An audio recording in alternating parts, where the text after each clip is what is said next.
अल्लाह ताला ने इस दुनिया में एक ऐसा इंसान भेजा था जिसे इसमें आज़म का इल्म अता फरमाया था। मतलब वो जो दुआ करता कबूल होती थी। और फिर उसने एक ऐसी हरकत की कि अल्लाह ने खुद उसको कुरान में कुत्ता करार दिया है।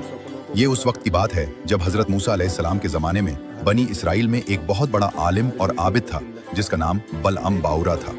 वो दिन रात इबादत करता और लोगों को दीन सिखाता था। जब हज़रत मूसा अलैहिस्सलाम अपनी कौम के साथ मिस्र से निकलकर फ़लस्तीन की तरफ आए तो रास्ते में एक इलाके बल्का से गुजरे।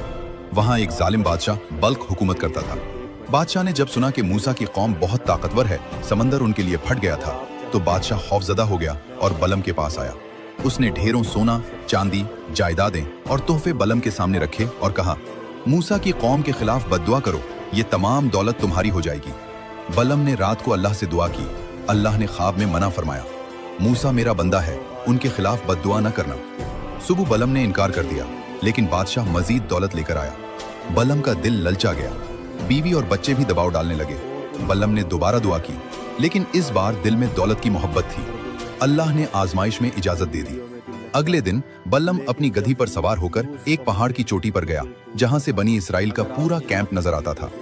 जब बलम ने इसमें आजम पढ़कर बद्दुआ शुरू की तो इंतहाई अजीब बात हुई। उसकी जबान से बद्दुआ की बजाय उल्टा दुआ निकलने लगी और उसकी जबान खुद ब खुद पुकार उठी, ऐ अल्लाह, मूसा और उनकी कौम को कामयाबी अता फरमा, उन पर अपनी रहमत नाजिल फरमा, उनको फतह दे।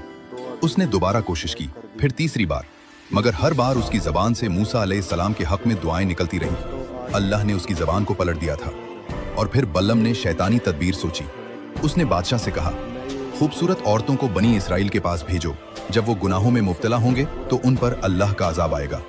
और यह मंसूबा कामयाब हुआ।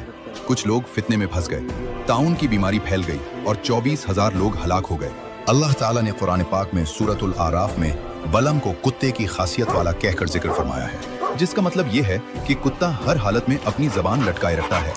भूखा हो या पेट भरा हो, गर्मी हो या सर्दी, हर वक्त उसकी जबान बाहर निकली रहती है। बाज़ उलमा कहते हैं कि बलम की जबान हकीकत में लटक गई थी। अल्लाह ने उसे इतनी शदीद रुसवाई दी कि उसकी जबान मुंह से बाहर निकल आई और वो कुत्ते की तरह बदसूरत नजर आने लगा। लोग उससे नफरत करने लगे थे।